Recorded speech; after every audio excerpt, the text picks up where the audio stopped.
नमस्कार। देश काल में आपका स्वागत है। मैं हूं मुकेश कुमार। दोस्तों, कर्नाटक के गृह मंत्री प्रियांक खड़गे आरएसएस के पीछे पड़े हुए हैं। लगातार एक के बाद एक हमले कर रहे हैं और उधर से जो प्रत्युत्तर में हमले आ रहे हैं उनका ज़बरदस्त तरीके से जवाब भी दे रहे हैं। यानी वो इस मामले में रुकने के लिए तैयार नहीं हैं। वो पूरी तरह से दबाव बना रहे हैं आरएसएस पर कि वो अपना रजिस्ट्रेशन कराए, अपनी गतिविधियों को ट्रांसपेरेंट बनाए, जवाबदेह बनाए, कहाँ से पैसा आ रहा है, कहाँ खर्च हो रहा है, इसका हिसाब किताब दे और जो कुछ भी करता धरता है, जो भी उसके जितने भी सदस्य हैं उनके नाम भी सौंपे, तो पता तो चले कि आरएसएस के कौन लोग सदस्य हैं, क्या नाम है उनके, क्या भूमिकाएं हैं, क्या किन गतिविधियों में वो संलग्न हैं, उनको पैसे कौन दे रहा है उन गतिविधियों के लिए, कहाँ खर्च हो रहा है। ये तमाम चीज़ें प्रियांक खड़गे पिछले लगभग एक पखवाड़े से 13 जून से, बल्कि एक हफ्ते हुए हैं, तब से लगे हुए हैं। उसके पहले भागवत का जो बयान आया था उसका भी उन्होंने जवाब दिया और इस बीच में आरएसएस लगातार उलझता जा रहा है, फंसता जा रहा है। मसलन आरएसएस के एक नेता ने जब ये कहा कि एक दलित हमसे आरएसएस का हिसाब कैसे मांग सकता है, तो उसने पूरी आरएसएस की का जो सोच है, मनुवादी सोच है, ब्राह्मणवादी सोच है, उसको सामने लाकर रख दिया कि चूंकि प्रियांक खड़गे दलित हैं इसलिए आप उनको दलित कह के संबोधित करेंगे और ये भी कहेंगे कि वो हमसे क्यों पूछ सकते हैं। यानी अगर प्रियांक खड़गे के बजाय कोई ब्राह्मण मुख्यमंत्री होता, गृह मंत्री होता, कोई दूसरी सो कॉल्ड अपर कास्ट का मंत्री होता, तब आरएसएस को आपत्ति नहीं होती, लेकिन एक दलित ये सवाल पूछ रहा है इसलिए प्रॉब्लम हो रही है। तो आरएसएस का इस मामले में इस तरह से भी चरित्र उजागर हो रहा है। लेकिन अब एक और बड़ी खबर आ गई। बड़ी खबर उस तरह से तो नहीं है, लेकिन जब कच्चे चिट्ठे खुल रहे हैं तो धीरे धीरे समझ में आ रहा है कि आरएसएस क्या क्या कर रहा था और अपने कुकर्मों को छिपाने के लिए कौन कौन से खेल कर रहा था। इसको आज विस्तार से समझते हैं। पहले तो ये कि आप सब जानते हैं कि 1947 में जब देश आज़ाद हुआ, उसका विभाजन हुआ, उसके बाद बड़े पैमाने पर दंगे हुए और दंगों के बाद फिर 30 जनवरी 1948 को महात्मा गांधी की हत्या आरएसएस का एक सदस्य नाथूराम गोडसे करता है। हालांकि आरएसएस इसको स्वीकार नहीं करता है, लेकिन तमाम लोग यही कहते हैं कि वो आरएसएस के मेंबर था और वो हत्या करता है महात्मा गांधी की। और जो भी उस समय संकेत दिख रहे थे, जो भी इंडिकेशन थे, उसके हिसाब से आरएसएस की भूमिका उसमें थी और लिहाजा जब बहुत सारे आरएसएस के नेताओं की धरपकड़ हुई तो उसमें आरएसएस के जो सरसंघ चालक थे गुरु गोलवलकर, उनको भी जेल में डाल दिया गया। अब गुरु गोलवलकर जेल में जाने के बाद आप जानते हैं कि आरएसएस बीजेपी के नेताओं का क्या हाल होता है। वो तुरंत परेशान हो जाते हैं, उन्हें जेल से बाहर आने की बहुत जल्दबाजी रहती है, वो संघर्ष नहीं कर सकते हैं। इमरजेंसी के दौरान भी ये हुआ था, जब बाला साहब देवरस को जेल भेज दिया गया था तो वो भी फड़फड़ाने लगे थे। तो गोलवलकर को जेल में डाला गया, आरएसएस को बैन कर दिया गया और जब बार बार चिट्ठियां लिखी गोलवलकर ने तो फिर उन्हें कहा गया कि ठीक है, आपको बैन हटा लेंगे, लेकिन कुछ शर्तों के साथ। अव्वल तो आपको एक लिखित संविधान देना पड़ेगा जिसमें आपको ये बताना पड़ेगा कि आप अहिंसा और शांतिपूर्ण साधनों पर जोर देते हैं, उनके हिसाब से चलते हैं, संगठन को सांस्कृतिक भर रखेंगे, नॉन पॉलिटिकल होगा, भारतीय राष्ट्रीय ध्वज का आप सम्मान करेंगे, हिंसा और गोपनीयता को अस्वीकार करेंगे। गोपनीयता मतलब आप ट्रांसपेरेंसी रखेंगे, आप भूमिगत या अंडरग्राउंड या दबे छुपे कुछ नहीं करेंगे। इसके अलावा सभी धर्मों के प्रति सहिष्णुता भी दिखाएंगे। इन शर्तों के बाद ही आपसे बैन हटाया जाएगा। लिहाजा गोलवलकर ने घुटने टेके, आरएसएस ने घुटने टेके और उन्होंने अपना एक संविधान बनाकर सरकार को सौंपा, और जिसमें इन तमाम चीज़ों को जो शर्तें रखी गई थी माना गया। इसके पूरे दस्तावेजी सबूत हैं। इसमें कहा गया कि द संघ beliefs in orderly evolution of the society and adheres to peaceful and legitimate means, has abiding faith in the fundamental principle of tolerance toward all faiths. आगे क्या है? The Sangh as such has no politics and is devoted purely to cultural work. ये साफ साफ कह रहा है वो। अब ये तो उसके संविधान का वो हिस्सा हो गया। अब संविधान में ये भी जिक्र किया गया कि आप अपने लेन देन का भी हिसाब रखेंगे, तो उसमें आर्टिकल 22 के तहत ये कहा गया कि all offerings, gifts, donations etcetera received for Sangh purposes by the branches shall constitute the Sangh funds. मतलब संघ की शाखाओं में जो भी उपहार, चढ़ावा वगैरह आएगा वही संघ की निधि बनेंगे। ध्यान रखिए, वही संघ की निधि बनेंगे, इसके अलावा कोई धन वन कहीं से नहीं आएगा। फिर ध्वज के बारे में, राष्ट्रीय ध्वज के बारे में भी उसने मेंशन किया, while recognizing the duty of every citizen to be loyal to and to respect the state flag। हम एक सिटीजन की तरह जो भारत का झंडा है उसका सम्मान करेंगे। द संघ हैज़ इट्स फ्लैग, संघ का भी अपना झंडा है जो भगवा ध्वज है, और वो age old symbol of Hindu culture है, हिंदू संस्कृति का वो पुराना प्राचीन प्रतीक है। ठीक है, लेकिन अभी जब ये बाद में इसमें खेल करते हैं तो यहाँ पर अभी भगवा ध्वज को राष्ट्र संस्कृति का प्रतीक कह रहे हैं, बाद में उसे गुरु में तब्दील कर देते हैं कि राष्ट्र, ये जो भगवा ध्वज है वो दरअसल हमारा गुरु भी है।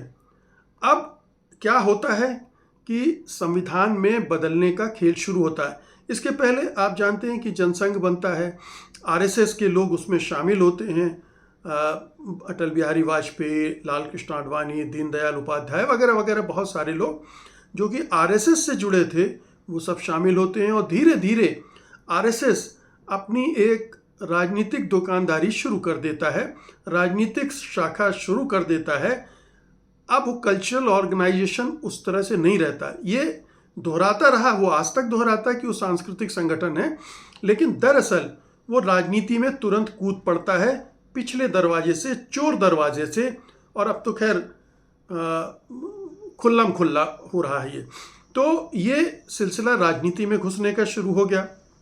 फिर होता क्या है कि 1967-68 और 1975-76 में आरएसएस को नोटिस भेजे जाते हैं, और इसमें ये नोटिस भेजे जाते हैं कि जो गुरु दक्षिणा के नाम पर संगठन पैसा इकट्ठा कर रहा है उस पर टैक्स लगेगा, इनकम टैक्स लगेगा।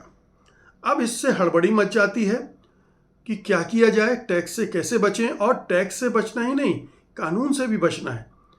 कैसे कानून के बाहर रखा जाए आरएसएस को, तो रजिस्ट्रेशन भी नहीं करवाना है वगैरह वगैरह। लेकिन यहाँ एक चीज़ और देखने लायक है, एक एमडी कामदार थे जो कि आरएसएस के 30 साल से भी ज़्यादा के सदस्य थे।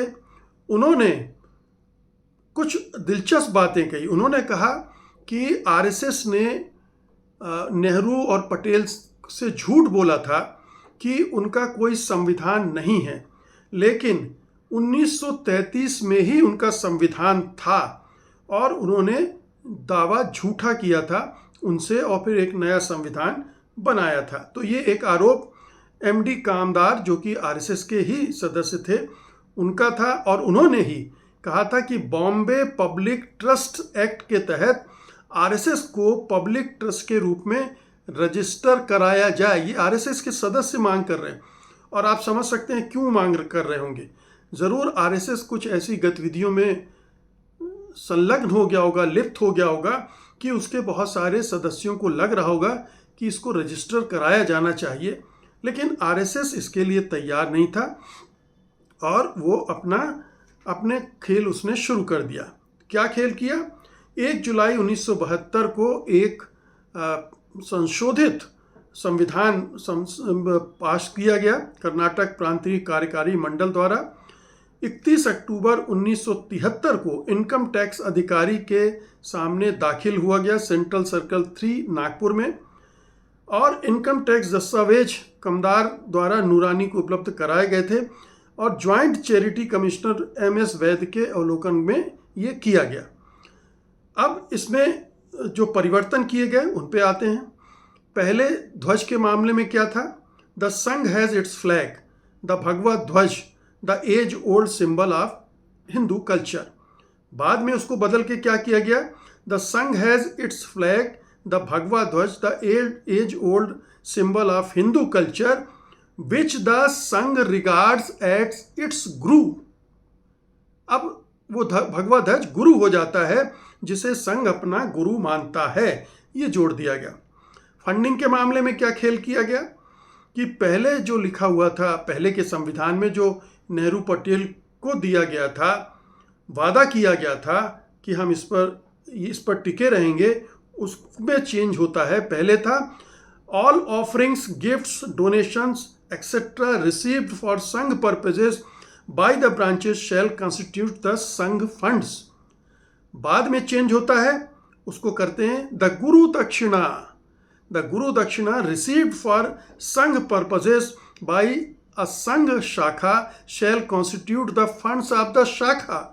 यानी अब शाखा में आने वाला पैसा उसी शाखा का होगा, संघ का नहीं होगा, ताकि संघ की कोई जिम्मेदारी न बने।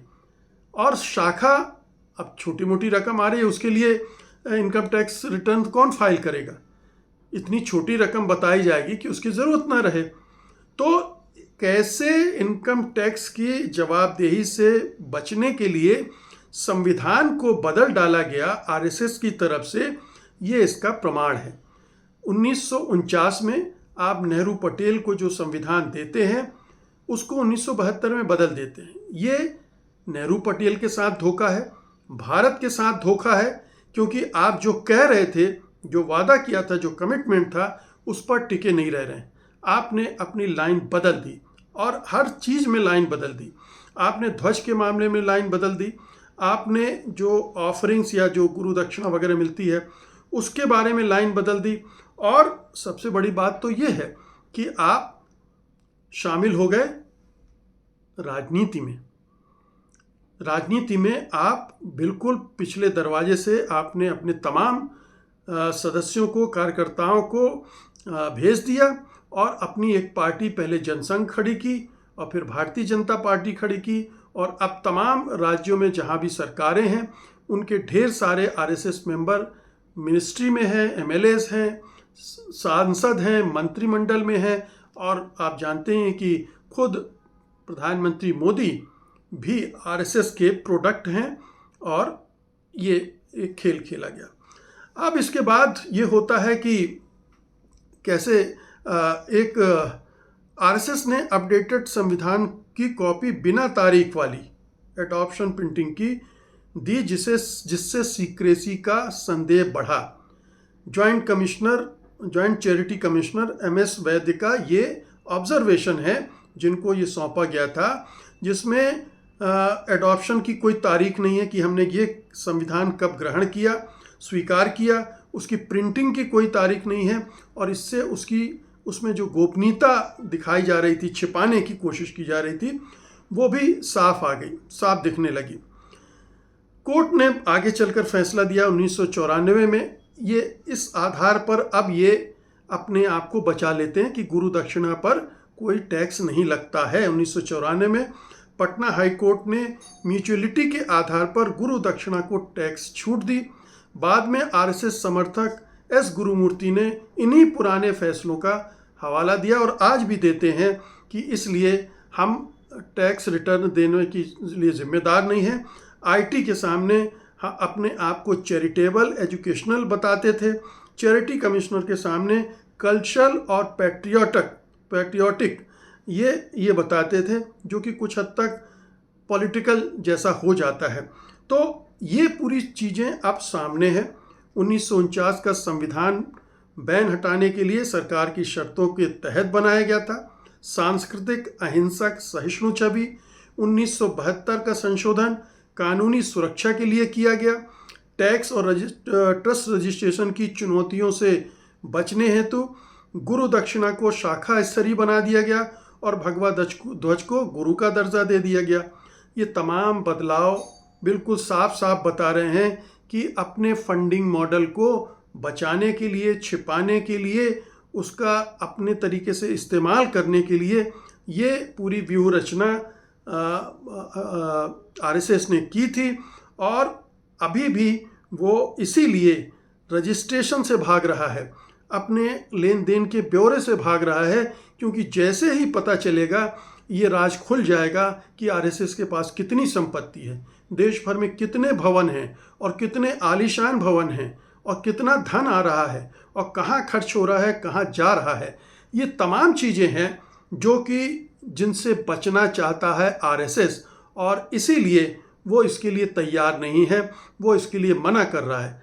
अब प्रियांक खड़गे जो कर रहे हैं वो अगर इसको मजबूर नहीं कर सकते हैं, कर्नाटक में जिस तरह से वो इरादे दिखा रहे हैं, कर्नाटक में तो वो कर सकते हैं कानून बनाकर, क्योंकि उन्होंने कहा कि अगर 20 लाख लोग प्रदेश भर में हंगामा करते हैं, रैली करते हैं और सुरक्षा चाहिए, तो मैं बतौर गृह मंत्री मुझे पता होना चाहिए कि हम सुरक्षा क्यों दे रहे हैं, ये कौन लोग हैं, क्या कर रहे हैं। तो इस लिहाज से वो अकाउंटेबिलिटी मांग रहे हैं, वो हिसाब किताब मांग रहे हैं। अब ये सिलसिला कहाँ तक जाता है ये आगे हमें पता चलेगा, लेकिन आज की तारीख में इस पूरी बहस ने आरएसएस को एक्सपोज कर दिया है, आरएसएस की धोखाधड़ी को एक्सपोज कर दिया है, आरएसएस के झूठ को एक्सपोज कर दिया है, और आरएसएस सांस्कृतिक संगठन की आड़ में क्या क्या धांधलेबाजी कर रही है वो भी एक्सपोज कर दिया है।